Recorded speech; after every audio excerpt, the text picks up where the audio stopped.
નમસ્કાર, power by steel India સાથે હું હર્ષ જીતેન્દ્ર. કૃષિ જાગરણમાં આપનું સ્વાગત છે. સમાચાર જોતા પહેલા એક નજર ટોપ હેડલાઇન્સ પર. લાંબા સમયથી રેલવેની રાહની ભરતી જોઈ રહેલા ઉમેદવારોની રાહ આખરે પૂરી.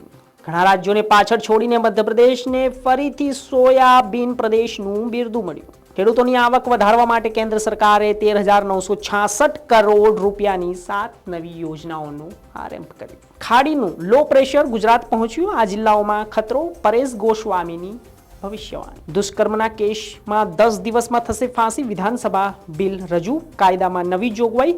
હવસખોરો થરથર કાપશે. સમાચાર જોઈશું વિસ્તાર.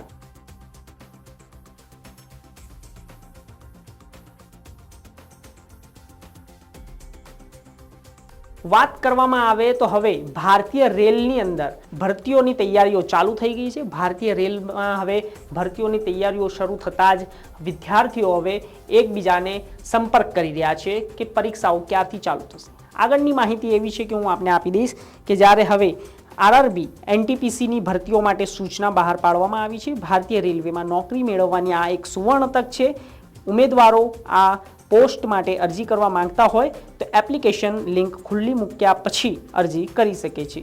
તો જગ્યાઓ સંબંધિત મહત્વપૂર્ણ માહિતી અને ઉલ્લેખનીય છે કે માત્ર નોટિસ બહાર પાડવામાં આવી છે. અરજી માટેની લિંક સક્રિય વેબસાઇટ ઉપરથી લેવી પડશે. વાત કરવામાં આવે સોયાબીન, તો કદાચ સોયાબીનની ચાપ તો તમે ખાધી જ હશે. તો વાત કરીએ સોયાબીન હવે બીજા બધા રાજ્યોમાં કરતા મધ્યપ્રદેશમાં સૌથી વધુ ઉત્પાદન થયું છે તેનું. તો હવે સોયાબીનને એક મધ્યપ્રદેશમાં એક સારી એવી ઓળખ મળી છે. સોયાબીન તરીકે તેને એક બિરદું મળવા પામ્યું છે મધ્યપ્રદેશને. વાત એવી છે આગળની કે જ્યારે હવે સોયાબીન ઉત્પાદનમાં મધ્યપ્રદેશે મહારાષ્ટ્ર અને રાજસ્થાનને પાછળ છોડી દીધું છે. આ સાથે ફરી એકવાર મધ્યપ્રદેશને સોયાબીન રાજ્યનો તાજ મળી ચૂક્યો છે. તો મહારાષ્ટ્ર અને રાજસ્થાન સોયાબીન ઉત્પાદનમાં મધ્યપ્રદેશની નજીકના હરીફો છે. ભારત સરકારના ડેટા અનુસાર મધ્યપ્રદેશમાં 5.47 મિલિયન ટન સોયાબીનનું ઉત્પાદન પ્રથમ ક્રમાંકે છે, જેથી દેશના કુલ ઉત્પાદન 41.92%. સમય મહારાષ્ટ્ર 5.23 મિલિયન સોયાબીન ઉત્પાદન સાથે બીજા સ્થાને છે. તો કુલ ઉત્પાદન 40.1% છે. સોયા ઉત્પાદન રાજસ્થાનમાં ત્રીજા ક્રમે અહીં 1.17 મિલિયન ટનનું ઉત્પાદન થયું છે. તો આમ મળીને કુલ ઉત્પાદન 8.96% થયું છે. વડાપ્રધાન નરેન્દ્ર મોદી દ્વારા હવે ખેડૂતોની આવક વધારવામાં એક નવી યોજના લઈને આવ્યું છે. જી હા, આપણે જણાવી દઈએ કે સેન્ટ્રલ ગવર્મેન્ટ દ્વારા હવે ખેડૂતોની આવક વધારવા માટે સરકાર તરફથી નવી એક યોજનાઓનો શુભારંભ થઈ ગયો છે, જે આજે હું આપને જણાવીશ. તો તેમાંથી દરેક ખેડૂતો લાભ લઈ શકે છે. તો વાત કરીએ આગળ કે કેવી રીતે કઈ યોજનાઓ મળી ચૂકી છે. તો જ્યારે વાત કરવામાં આવે તો જીવન ધોરણ સુધારવા માટે ખેડૂતોને કુલ 13,966 કરોડ રૂપિયાના ખર્ચ સાથે 7 નવી યોજનાઓને મંજૂરી આપી દીધી છે. જેની અંદર યોજનાઓમાં ડિજિટલ એગ્રીકલ્ચર, મિશન પાક, વિજ્ઞાન સંશોધક, કૃષિ શિક્ષણનું સશક્તિકરણ, પશુધન, સ્વાસ્થ્ય, ઉત્પાદન બગાયત અને વિકાસ, કૃષિ વિજ્ઞાન કેન્દ્રોનું સશક્તિકરણ, કુદરતી સંસાધન વ્યવસ્થાપનનો સમાવેશ થશે.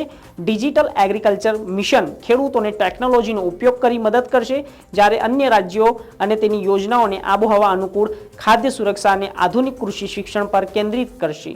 તો આ સાથે ખેડૂતોને તેમની આવક વધારવાનો ઉદ્દેશ્ય સાથે વડાપ્રધાન નરેન્દ્ર મોદીએ તેમની એક યોજનાઓ બહાર પાડી છે. ગુજરાતની અંદર વરસાદે મહેર મૂકી છે. આપને જણાવી દઈએ કે જ્યારે ગુજરાતમાં વરસાદે એક મોકળું સ્થાન પ્રાપ્ત કરી લીધું છે. વરસાદના વધુ પડતા આગમનના લીધે હવે ગુજરાતવાસીઓ હેરાન પરેશાન થઈ ગયા છે. જીવન અસ્તવ્યસ્ત થઈ ગયું છે. આ સાથે વાત કરવામાં આવે કે હજુના આગળના દિવસોમાં સૌથી વધુ સાર્વત્રિક વરસાદ નોંધાશે તેવી ભવિષ્યવાણી પરેશ ગોસ્વામી દ્વારા કરવામાં આવી છે. આપને જણાવી દઉં કે જ્યારે પરેશ ગોસ્વામી એક ભવિષ્યવાણી કરી છે, વરસાદ વધુ પડતો વરસી શકે છે. તો આગામી સમયની અંદર હવે વરસાદની સાથે ખૂબ જ ગુજરાતવાસીઓને હેરાન થવું પડશે તેવી ભવિષ્યવાણી પરેશ ગોસ્વામી દ્વારા જળવાઈ રહી છે. પશ્ચિમ બંગાળની અંદર મુખ્યમંત્રી મમતા બેનર્જીએ એક વિધાનસભામાં બિલ રજૂ કરી દીધું છે. જી હા, આપને જણાવી દઉં કે હવે જે રેપ આધારિત બિલ છે કે જે બલાત્કાર આધારિત બિલ છે તેના માટે હવે પશ્ચિમ બંગાળની અંદર ત્યાંના મુખ્યમંત્રી મમતા બેનર્જી દ્વારા એક વિધેયક જારી કરવામાં આવ્યું છે। તો વિધાનસભાની અંદર આ બિલ પસાર થઈ ગયું છે અને આ બિલ પસારની સાથે જ વિધાનસભાની અંદર એક ખાસી એવી લોકોમાં ચર્ચા થઈ રહી છે કે જ્યારે હવે કોઈ પણ આરોપી હશે તેને 10 દિવસની અંદર ફાંસીની સજા આપવામાં આવશે। તો પશ્ચિમ બંગાળના વિધાનસભાની અંદર મુખ્યમંત્રી મમતા બેનર્જીએ આ વિધેયક બિલને પાસ કરીને એક નવો ઇતિહાસ રચી દીધો છે।